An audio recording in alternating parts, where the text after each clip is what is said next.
Alright y'all, what is up? We are back with another video. It's been a minute since we've done the derivative video, but today we are going to be reviewing a board that is pretty nice. We are reviewing the Geon F2-84. This board I have mentioned in the past, and I said I would do a review on it later, and today we are here doing a review on this board. Before I go ahead and get started, please make sure to check out the description. I have a Discord server, a few people in there. We kind of start a little community, so if any of y'all want to join and chit chat there, go ahead and click the link below and hop in. But yeah, we are reviewing the F2-84, and I have two of this board. As you can see in the thumbnail, I have a black one with the mirror weights, and I have a gray one with the brass weights. Both of these were ran at different times. The mirror weight is from the group buy, and the brass one is from the in-stock sale about a year ago, which is how I got the first one. Second one I got via trading another board, so I traded my Type 60, and I ended up getting this board in return, and now I have two of them. Both are very different builds though. So what makes this board different from the F1-8X? Because this is the F2, F1, pretty similar naming scheme. So the F2-84 uses the same mounting system, but the main thing that is different is of course the back weight. As you know, the F1-8X is a pretty plain board. I mean, it has like not too much going for it on the exterior design, but this one over here has a little, you know, brass weight going down in the middle and has like a Toblerone right here. And keep in mind that is all one piece. It goes all to the inside, and this board weighs 8 pounds. So it's the heaviest board that I own, and has been for the past year, because I haven't found a board that's heavier than 8 pounds. My F1s are pretty close, at the higher end of 7 pounds, but this board is just a monster. It is super heavy, and I own two of them, and they're pretty heavy on my legs right now.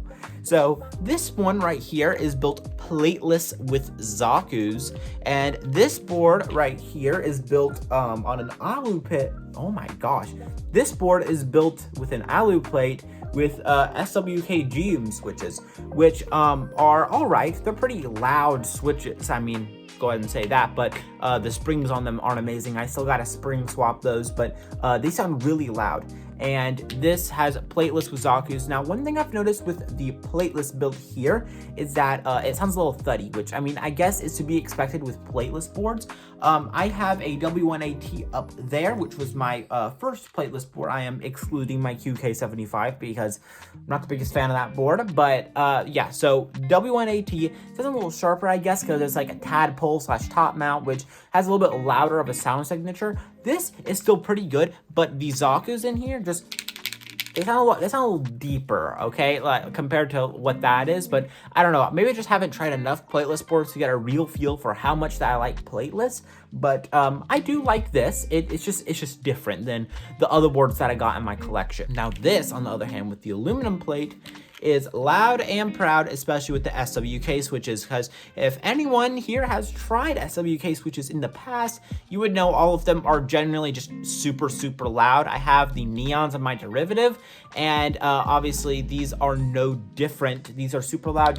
I'm not a big fan of the springs in these. They're all right, but other than that, they're pretty loud switches, especially on an aluminum plate. Gives this board a lot of life. Now, from what I've heard, the aluminum plate in this board is kind of like the aluminum plate in the derivative, where if you get a plastic one, it's going to sound a little bit more, I guess, balanced, a little bit more lively. So I'm kind of tempted to get a PC plate for this board in the future, and then, you know, maybe trying that out. But right now, the aluminum plate is still a pretty solid, you know, fit for this board. A lot of Geon's boards come with aluminum plates. That's kind of what to expect. So yeah. Now, compared to the sound of the F1-8X, because I feel like a great comparison for this board is the F1, as this is the successor to it, allegedly. Yeah, the sound's a little bit, I guess, thicker, I guess. It doesn't sound as lively as the F1. Now, I know some people might light me up for that opinion, but I just think the sound of the F1 is going to sound a little bit more alive. It's going to sound a little bit more, like, I guess, in your face, a little louder. I don't know. That's just what I have gotten in my experience with the two builds that I have here. They just don't sound as alive, as clacky and all of that as the F1, although these look a whole lot better than the F1 in my opinion. Especially this black one with the mirror weights. It looks super clean. So So yeah, that's some yapping about the sound. I'll go ahead and do a sound test. And yeah, I'll do both boards, starting with the board with the Geons going first. And then after that, we'll do the board with the plateless Zaku build.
So yeah, there's the sound tests of both boards. They sound pretty good. I mean, I do enjoy using both of them. It's just that it is kind of heavy moving these around because they are 8 pounds each. So yeah, moving these things around is not amazing. That is the biggest downside by far of them, but they are pretty nice. Now, compared to the F1, I guess a lot of people would see this as a benefit, especially the original F1, is that this has a lower front height. And yeah, one thing that the F1 had was it's just a super tall front height, except for I guess the 722 and the upcoming F1 V2. Well, not really upcoming because it's already out, but for the group by people like me, yeah, it does have a lower front height, and that obviously makes the F1 a little bit more enticing, just because of the nicer sound and the now lower front height. It's just that it looks a little plain. But yeah, there really isn't a whole lot to talk about with the F2-84. I mean, it's just a really nice board, kind of the successor to the F1, and yes, it is a really nice board. It's just, I don't think in terms of sound, it matches up to the F1, but looks-wise, it definitely smacks the F1, in my opinion. And you'll see a lot of people that will kind of say, hey, I think the F2 is better than the F1, which, you know, hey, that's cool. Both boards are good, and I enjoy using both of them. Hence the reason I have 2 of them to begin with. I love this board. It's really nice. And if you're looking for an F2, it's not too hard to find one on Mech Market. They go for below cost, which is different than the F1 because the F1 goes for like hundreds of dollars more than what it ran for. But this, you can typically find it for $500 or less. So it's kind of easy to get your hands on an F2. Plus, I think there were a lot more in-stock sales for the F2 than the F1. So yeah, that's all I got going for the F2. If you like this video, please make sure to subscribe and like this because I really want to get to 100 subs before 2025. We're only 7 subs away, but I mean, hey, who knows how long that will take, and I really want to try and get there before 2025 because I think it'd be a pretty cool goal. And make sure to join the Discord server. That'd be really cool if y'all hopped in there. So yeah, thank you guys for watching, and I am out of here. Adios.